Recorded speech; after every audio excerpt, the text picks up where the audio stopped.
অন্তর্বর্তী সরকার পৃথিবীর বিভিন্ন দেশের শীর্ষস্থানীয় বিনিয়োগকারীদের সঙ্গে নিয়মিত বৈঠক করে যাচ্ছে। তারা বাংলাদেশের বর্তমান ব্যবস্থায় বিনিয়োগের বিষয়ে খুবই আগ্রহী। আশা করছি দ্রুততম সময়ে দেশের নতুন নতুন বিদেশি বিনিয়োগ আপনারা দেখতে পাবেন। সরকার দায়িত্ব নেওয়ার পর থেকে দেশের রপ্তানি 13% বেড়েছে। জানুয়ারিতে 7% কন্টেইনার হ্যান্ডলিং বেড়েছে। বাংলাদেশ বিনিয়োগ উন্নয়ন কর্তৃপক্ষ ইতোমধ্যে লাইসেন্সিং রিকোয়ারমেন্টস, প্রত্যাবাসন আইনসহ বিনিয়োগকারীদের যে সাধারণ সমস্যাগুলো রয়েছে সেগুলো সমাধানে কাজ শুরু করেছে। বাংলাদেশ বিনিয়োগ উন্নয়ন কর্তৃপক্ষ আগামী মাসে ঢাকায় 4 দিনব্যাপী আন্তর্জাতিক বিনিয়োগ সম্মেলন করছে। বিশ্ববিখ্যাত অনেক বিনিয়োগকারী এতে অংশ নেবেন।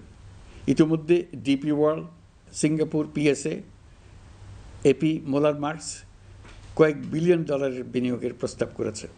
অন্তর্বর্তী সরকার দায়িত্ব গ্রহণের পর থেকেই স্বতঃস্ফূর্তভাবে পৃথিবীর সকল সরকার আমাদের প্রতি বন্ধুত্বের হাত বাড়িয়ে দিয়েছে। এটা শুরু হয়েছিল গত সেপ্টেম্বরে জাতিসংঘের বার্ষিক বৈঠকে। আপনাদের মনে আছে বিশ্বের সরকার প্রধানরা কীভাবে আমাদের সঙ্গে আগ্রহ নিয়ে দেখা করতে এগিয়ে এসছে।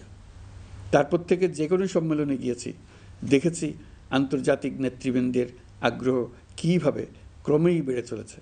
জানুয়ারি মাসে সুইজারল্যান্ডের ডাভোসে গিয়েছিলাম।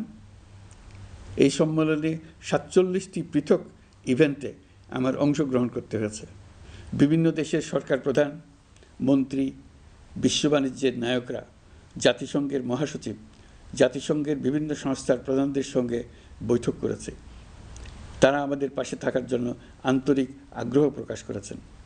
সম্প্রতি আমি সংযুক্ত আরব আমিরাতে গিয়েছিলাম। তারা বিগত সরকারের সময় আমাদের ভিসা বন্ধ করে দিয়েছিল।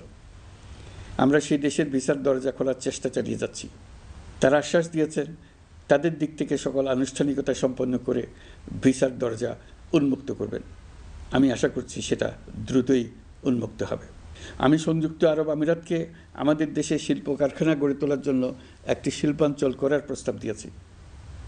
তারা এই বিষয়ে আগ্রহ জানিয়েছে। শিল্পাঞ্চলে 2টি কাজ দিয়ে তারা শুরু করবে, এই জন্য কথাবার্তা শুরু হয়েছে। প্রথমে মুসলিম বিশ্বে সরবরাহের জন্য একটি হালাল গোশত প্রক্রিয়াজাত করার কারখানা করবে। এরপর মৎস্য প্রক্রিয়াজাতকরণের জন্য কারখানা স্থাপন করবে। তারা আমাদের নতুন সামুদ্রিক বন্দর পরিচালনা করার জন্যও আগ্রহ জানিয়েছে।